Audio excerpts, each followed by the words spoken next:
Hull City 2-2 Everton, full-time, Premier League as it happened. Hull's formal coronation as the UK's City of Culture for 2017 takes place on Sunday as the hangovers wear off. On this evidence, Robert Snodgrass' left boot should be among the primary exhibits. For the threadbare hopes of its football club's top-flight future hang on the Scotland international's use of it.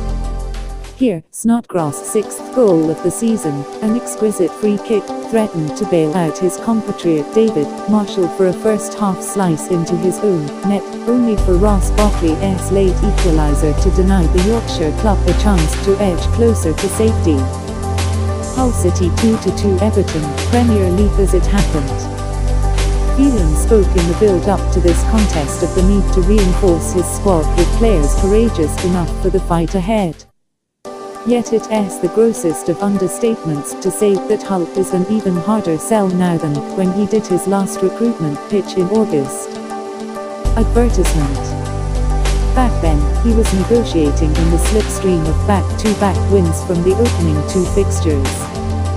A solitary victory and 3 draws since, however, left Hull bottom of the table, and 4 points adrift of safety heading into the final game of the first half of their Premier League season.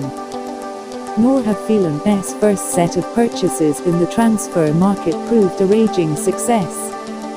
Ryan Mason, the club's pound 12.5 metres record signing from Tottenham, went missing in a relegation duel at Middlesbrough in the first week of December, and has not been spotted in a starting side since. Neither has Marcus Henriksen, whose permanent pound 3.5 metres move from Arizona Alkmaar is to be ratified next week. Jumasi Mbokani, praised for his hold-up play, failed to score in his first 9 appearances since returning to the English top flight. At ex-Manchester United trainees Wilkie, subsequently sidelined for a year, with knee, ligament, damage, and Mike Weir have made little impression. The Scotland goalkeeper Marshall, a moderate success, still averaged 2.5 goals shipped a game. So it has been to the club's old guard that Phelan has turned as the stakes have become more desperate. Having held Manchester City for 3/4 of their previous match, he made minimal changes, handing David Naylor his first league start in more than 2 months. Sam Clucas was relieved of his ever-present status and adding greater attacking potency with the inclusion of Adama Diamand at the expense of Tom Huddlestone. Hull's extra threat in the final third was evident from the outset, and they had already created 3 opportunities: Jake Livermore and Snodgrass shots, blocked, and too high, respectively, plus Phil Jagielka forced to clear under his own crossbar when they took a 6th-minute lead. Snodgrass's corner was flicked on by Harry Maguire, and Michael Dawson, their gnarly oak of a centre-back, emerged beyond the far post to lace a silky volley beyond the helpless Robles. Hull could not have wished for a better start. But Everton, officially the Premier League's best of the rest as the highest-placed club outside the Big Six, retaliated with several chances of their own. Kevin Mirallas found an ally in the greasy surface as his brother, after cutting in from the left, squirmed out of Marshall's grasp and, thankfully for the hosts, out for a corner. Then, with Gareth Barry orchestrating things from in front of the back four, the visitors went closer. Seamus Coleman's 15-yard header from Barry's arrowed centre clattering back into play off an upright.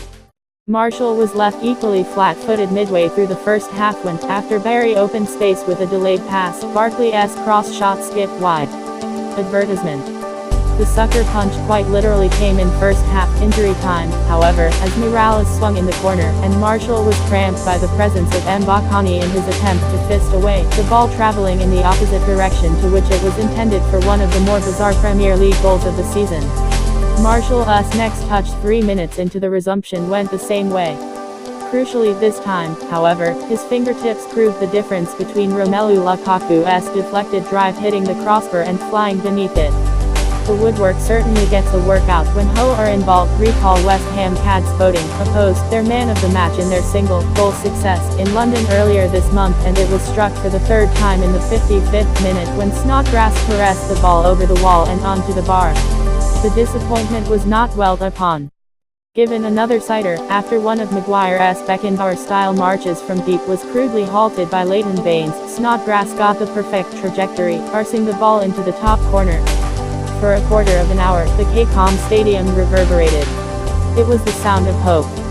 Typically of their stories since promotion in the summer, though, a committed Hull performance did not result in a Hull victory.